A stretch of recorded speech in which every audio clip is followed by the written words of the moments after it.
What does it mean to be successful? Is success the impact that you have on the world around you? Or is success the income that you make? How much money you earn?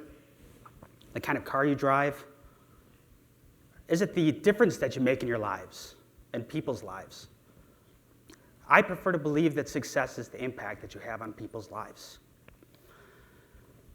More important than success is the journey that one takes to get there. The things that you learn along the way and the things that make you into the person that you are today. I feel blessed in the sense that I have a career where I feel successful. And I feel successful in the sense that I get to make an impact on students' lives. You see, I work for the university. And at the university, I do disability services. And I work with students who also have disabilities and help them set up accommodation plans so that they can be the next generation of students that enter into the workforce and become successful adults. At the same time, as a person who was raised hard of hearing and became deafened as an adult, I have that unique opportunity where I'm able to explain my own personal experiences and assist students with disabilities with not making the same mistakes that I once made. You see, I'm a professional. I'm a professional at disability, hearing loss, and deafness. And I'm also a professional at failing. It's not a bad thing to be a professional at failing. As a matter of fact, failure is the foundation for success. Failure is like an artist's palette full of paint and a blank canvas in front of you. And it begins with a single brush stroke. And as you create your piece, it builds in complexity and design and in form. It blossoms. It eventually becomes a masterpiece. And my masterpiece in my life is actually my deafness. I wouldn't be where I am today if it wasn't for my deafness. And I wouldn't change it for the world. Accommodations, the final frontier. These are the voyages of everyday people, and some of them have disabilities. Watching this show when I was growing up was an integral part of my upbringing. And it sounds a lot weirder when I say that out loud. There was any number of reasons for that. First and foremost was the sense that it was one of the very shows out there that had closed captioning consistently. As a person who was hard of hearing growing up, I needed that in order to be able to have access to what was being said on the screen. Even more instrumental is the gentleman that you see on the left-hand side of the screen, this is Jordy. So this show was unique because it had characters with disabilities, whether they had disabilities themselves or they portrayed those characters. Jordy was my role model. He had a disability. He was deaf. Or I'm sorry, he was blind. And he had this thing on his face, it was a visor. And it helped him to see things in a different way. You know, maybe it wasn't the same as what we all envisioned, but it was his own accommodation tool. I also saw Jordy that he could have been successful no matter if he had his visor or not, but he was able to advocate for himself. The crew of the ship saw him as an equal. He was a high-ranking member, and he was able to travel around with this diverse group of people across the universe, fulfilling their prime objective to seek out new life and new civilizations. Little did I know that years later, I would have my own cool piece of technology that was very similar to Jordy's. It's my cochlear implants. So as you can see, I have these things on my head. It's kind of hard to see, so I got a visual demonstration up there. It's not a hearing aid. It's actually an implant. Not this part, of course. This is the external part called the processor. If you look at the little white ring or the circle thing up at the top, that's a magnet. And it connects to the internal portion of my head, and I can take it off. As soon as I take it off, I'm deaf. It's kind of a cool party trick, actually.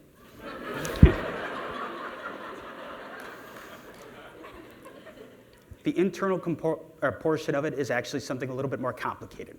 I'm not going to get all sciencey on you, but this is just a brief demonstration. So you can see up there on the left side is the processor. There's a wire that goes around to the middle part, and there's this little spiral thing that looks like a seashell. That's your cochlea. Everybody in this room has at least two of them. Hopefully not more, hopefully no less. The cochlea basically looks like a seashell, and it's got a tunnel that goes all the way to the very center of it called the apex. Inside that tunnel are thousands of little hairs called cilia. When sound travels past those, it stimulates the hairs and basically completes the sound. With people like myself and my kind of hearing loss, unfortunately those cilia are damaged or missing, or there's a number of things that might have gone wrong. So what an implant does is there's a wire that's put in there called an electrode, and it sends electrical signals to the internal portion of my cochlea and stimulates those hairs. So it's not amplifying the sound, it's basically just completing the sound. So a lot of people are asking me along the way, what's it like to have cochlear implants and stuff, and I think it's pretty cool. And just to demonstrate that, this is what I show everybody when they ask me. That's me after my surgery. It's grainy because of my terrible Photoshop skills. Anyway, so first and foremost, this is not me. Second of all, this is actually from that show I was talking about before. It's a group called the Borg. Now the Borg, they were kind of bad guys, so I try to distance myself from them.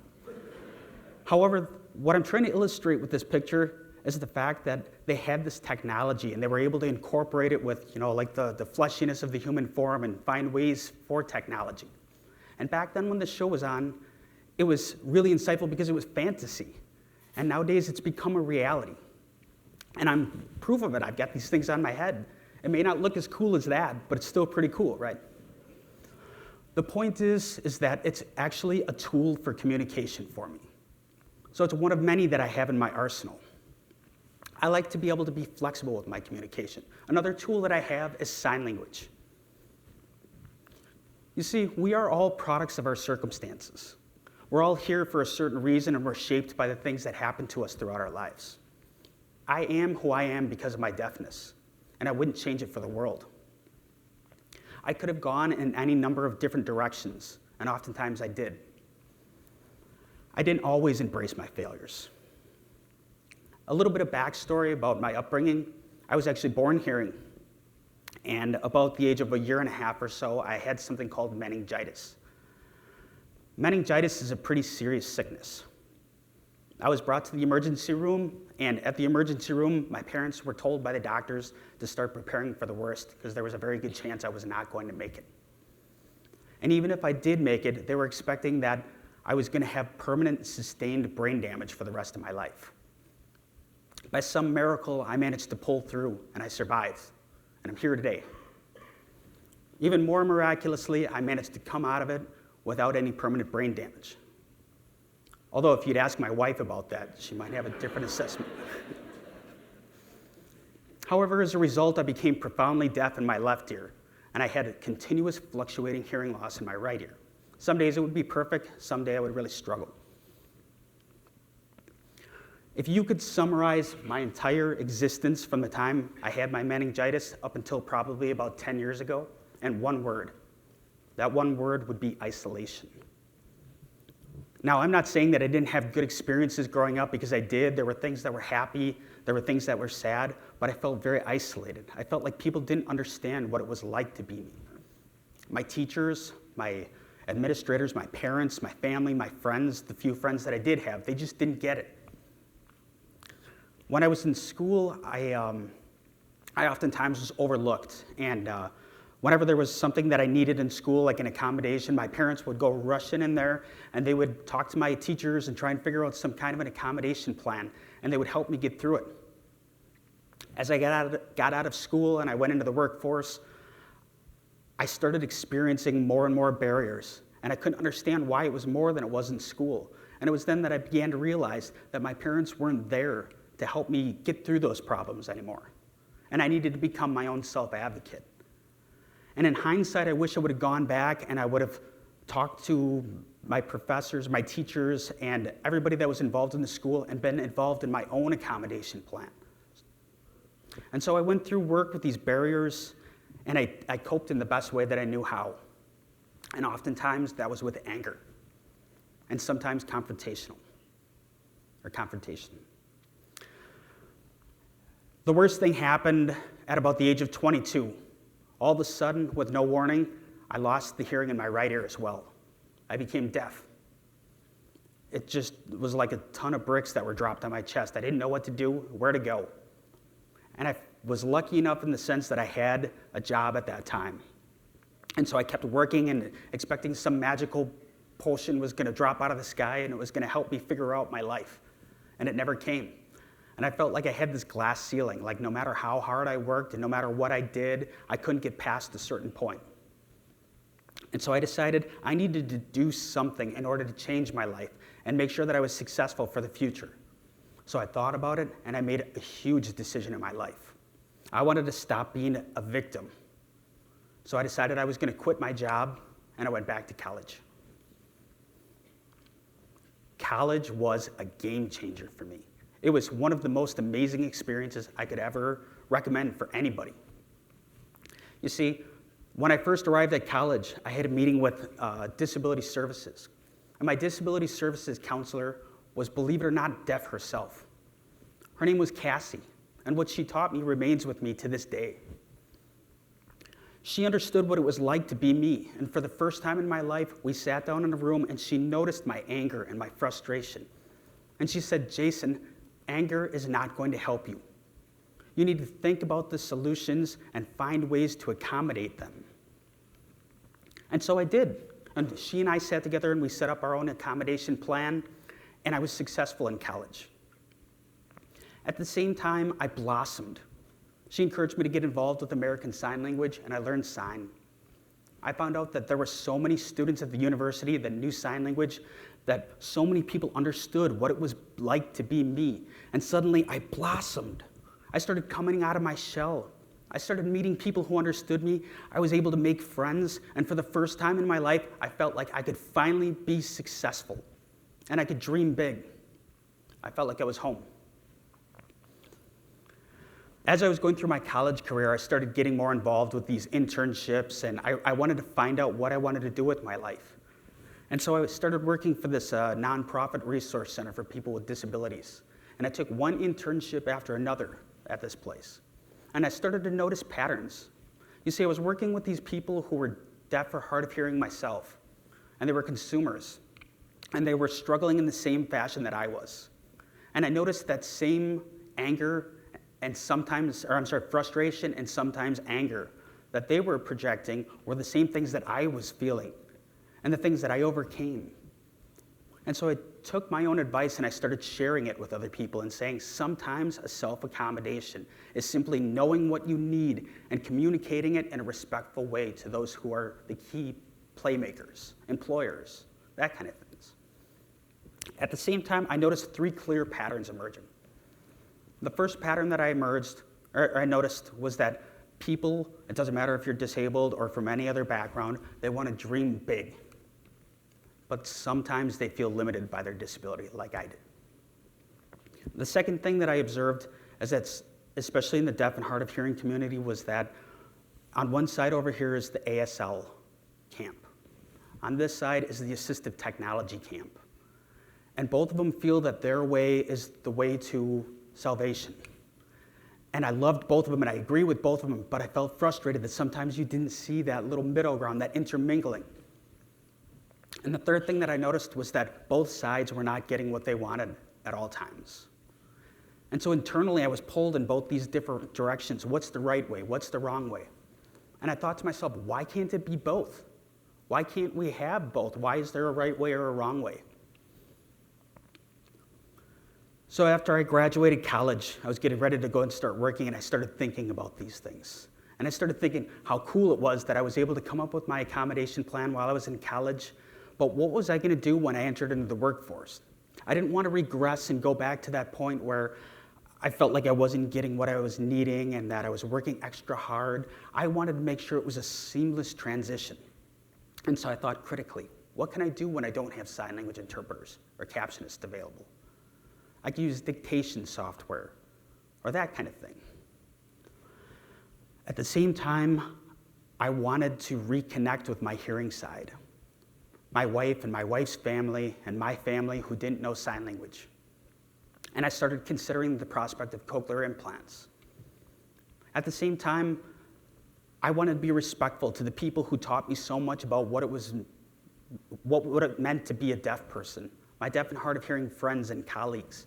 And so I talked to my friends and I said, is this okay for me to do this? Would you have any problems? And believe it or not, they were all open-minded to it and not a single person opposed because they knew my story. And so I got my implants. Now, again, the implant is not a fix for my deafness. There are still points where I struggle and like talking on a phone or when I get to a background. But the key important thing is that when you become proficient at something, say for example, me being able to listen with my implants, I want to have a fallback for communication so that I can also communicate in different situations. So if it gets too noisy or something, I can transition and start signing instead. And I believe that everybody should have options and then backup options and if possible options for those other backup options as well. I decided I wanted to share what I learned with the world and the people that I was interacting with. So I set up my own nonprofit organization with the help of several friends. I also got my job at the university, and I'm here to tell you that success is entirely possible. And here's what I learned and I continue to share with everybody that I meet. First and foremost, doesn't matter if you have a disability or not, dream big. Think about those things like if you want to be a nurse or a doctor or a sociologist or a counselor, you can do any of those things. You're not limited by your disability. Look at those things called the essential functions. Things like speaking, understanding, talking, making phone calls, moving things, lifting. Don't let those things stop you. They are not barriers for you. They are ways of jumping out at you and saying, think about these things critically and how can I solve those with or without an accommodation. It's also easy to get upset at various times during this process, but it's not going to help you. Solutions and respectfulness will. Accommodations. There's no right or wrong way to do things. There's only answers, only options. It doesn't matter if you know sign language and you use that to communicate, or you have cochlear implants, hearing aids, or assistive technology. The important thing is communication access. That's it. There's also two halves to every accommodation. Me as a person with a disability, I feel like I shouldn't have to be limited to unemployment or narrow career prospects. I want everybody that I share with to dream big. But at the same time, the second half of that accommodation plan lies with everybody else, those who don't have disabilities. Say, for example, you have a kid or somebody who's younger and they've experienced a disability. Don't wait to get them involved in the process. Teach them how to accommodate themselves and allow them to make their own mistakes. Or if you have a parent or a family member that's come across deafness, do the same thing. You see, I believe everybody should have opportunities to be successful no matter what. You just need a plan. I hit a plan and I was able to attain it. I'm deaf. I'm proud. And I'm proud of where I've gone in my life. And I feel like I'm just like you. We are all a community together. We live on the same planet. We interact with each other. And we share our existence. Let's start that conversation together as well. I bet it's going to be a great one. Thank you.